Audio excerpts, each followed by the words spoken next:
Welcome to TG24 TV. నేను మీ సుమలత. మాంస ప్రియులకు ఇది నిజంగా చేదు వార్తే. ఎందుకంటే చికెన్ ధరలు అమాంతం పెరిగిపోయాయి. ఉత్పత్తి తగ్గిపోవడం, కొనుగోలు పెరగడం ధరల పెరుగుదలకు కారణమైంది. ఏకంగా 300 దాటింది.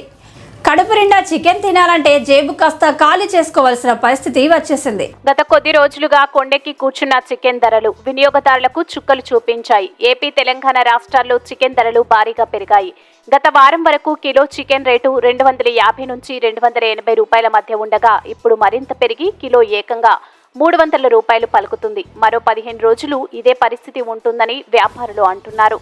మండుతున్న ఎండలు, వాతావరణంలో మార్పు కారణంగా కోళ్ల ఉత్పత్తి బాగా తగ్గిపోయిందని, జూన్ వరకు ఇదే పరిస్థితి ఉంటుందని అంటున్నారు.